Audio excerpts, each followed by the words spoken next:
సరిగ్గా 365 రోజులు తిరిగే కల్లా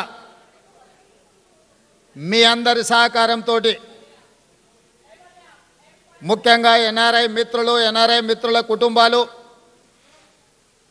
మీ అందరి సహకారంతో తెలంగాణ రాష్ట్రంలో శాశ్వతంగా అధికారంలో ఉంటామని, మా ఆధిపత్యమే జరుగుతుంది అని, ప్రజలపై ఆధిపత్యాన్ని చెలాయిస్తామని విర్రవీగిన వాళ్ళను మీ అందరి సహకారంతో కూకటి వేళ్లతో పెకిలించి బంగాళాఖాతంలో వేయడానికి ప్రతి కాంగ్రెస్ పార్టీ కార్యకర్త కృషి చేయడం జరిగింది.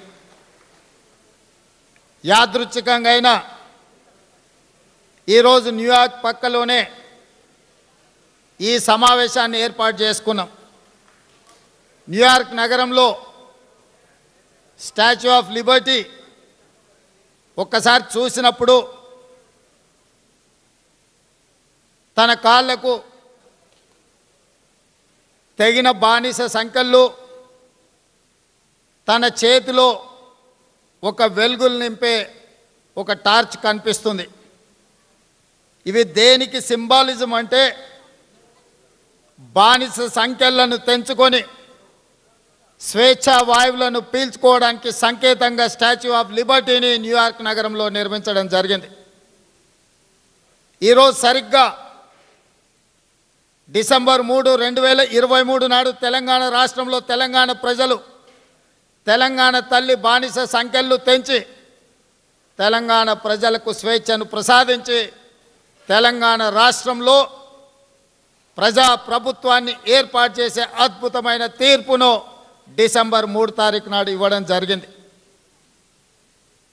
తెచ్చుకున్న తెలంగాణ రాష్ట్రం కొద్దిమంది చేతిలో బందీ అయి చాలామంది తెలంగాణ 10 సంవత్సరాలలో దోపిడీకి గురైందని భావించాను.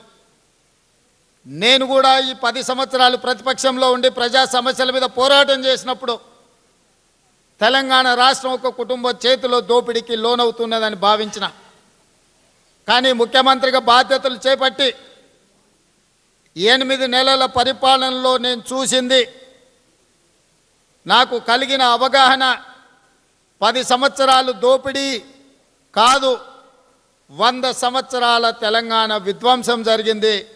ఇవాళ తెలంగాణ ఒక కుటుంబం చేతిలో విధ్వంసానికి లోనై ఈరోజు దిక్కుదెలవని పరిస్థితిలో తెలంగాణ యువత కొట్టుమిట్టాడుతున్నారు.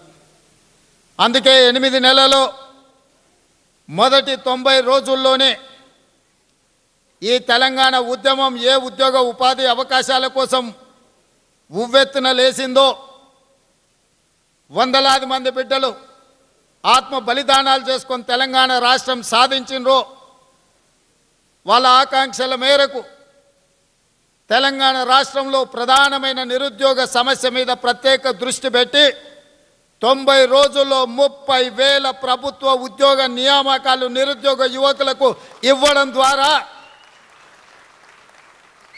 ఆనాడు తెలంగాణ ఉద్యమంలో లక్షలాదిగా పాల్గొన్న నిరుద్యోగ యువకులకు ఒక నమ్మకాన్ని, విశ్వాసాన్ని వాళ్ళ రేవంత్ అన్నగా కల్పించే ప్రయత్నం నేను చేసిన. 10 సంవత్సరాల తెలంగాణ రాష్ట్ర సాధనలో జరగని నియామకాలను 90 రోజుల్లోనే 30,000 నిరుద్యోగ యువకులకు ఎల్బీ స్టేడియంలో మేము ప్రమాణ స్వీకారం చేసినామో అదే ఎల్బీ స్టేడియానికి 30,000 నిరుద్యోగ యువతీ యువకుల యొక్క తల్లిదండ్రులను పిలిపించి వాళ్ళ కళ్ళల్లో ఉన్న ఆనందాన్ని, వెలుగులను చూస్తూ వాళ్లకు నియామక పత్రాలు ఇవ్వడం జరిగింది.